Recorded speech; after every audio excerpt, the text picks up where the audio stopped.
Hello Mallards, it is Sunday. I have been up for entirely too long, but I went from show to show to show to show. So instead of me talking in between the shows, I'm just talking about all the shows at the end. I'm gonna find some art, I'm gonna tell you about shows, and I'm gonna do that instead of sleeping. So this first piece is Facing Adversity by Lee Drake. And I know there's like a reflection from my ring light, but you can sort of see it's got this like creature and a man or a woman holding a person facing up against it. It's just got epic hero vibes, which is why I've chosen it to be the piece featured for seeing Dungeons and Drag Queens. So Dungeons and Drag Queens is a full-length musical that happens in Orange, and it's wonderful. Like, it's just wonderful. It has all of the elements you would want from something that is called Dungeons and Drag Queens. It's got dungeons and it has drag queens. So it has a lot of great D&D references that are hilarious. There's actual dice rolling happening. Everybody is like playing a by the rules character. There's even this bit where they are arguing about something and somebody says, consult the rule book, and they read out what actually happens in the rule book. And that was very clever. The costumes are peak. And it has one of my favorite things, a poor technician stuck inside a box the whole show to make magic happen. And we love to see that. So I really, really, really enjoyed this show. The songs will be stuck in my head probably forever. I want an album. Like, I just want to listen. I want to listen to this show just for fun. I want to play it during my D&D games. Like, I want to play these characters. I want to know if any of these performers actually play Dungeons and Dragons and if they'd play with me. I enjoyed it as a D&D player so much, and then as a fan of drag even more. And it's really good and it's selling out. So get your tickets and come see it. Absolutely, absolutely do. And good news, if enough people get tickets to come see it, it could win Patrons Pick, and then other people get a chance to see it. And if you want this beautiful painting, you can spend $200 on it. I have shifted not very far. I went from that piece to this piece. So this lovely piece is called Amidst Pleasure Island by John Scratch.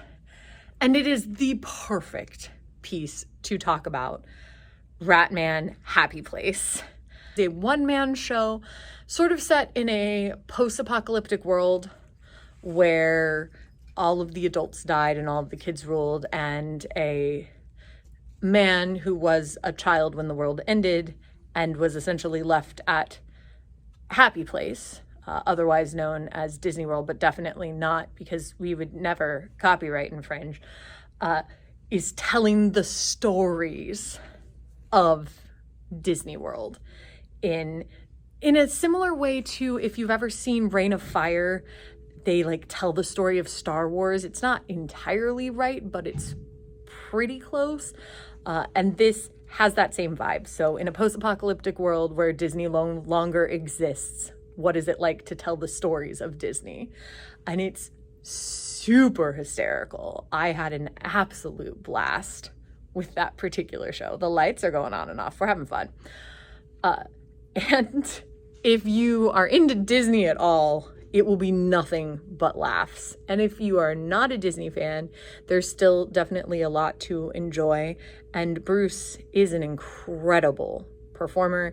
And the props are kitschy, and like the vibe is absolutely immaculate. I have chosen this piece of mixed media CD art. Oh, it's untitled. I was going to tell you the title, but it turns out it's untitled. So Untitled by Bonnie Sprung. With its like pretty heart, and I have chosen this to talk about Molly's Comedy Cabaret. I've chosen this because Molly's show was a lot about finding love and broken hearts, and there's a beautiful heart in the center of this. I haven't seen Molly in years, but she is one of my favorite humans as a Fringe performer.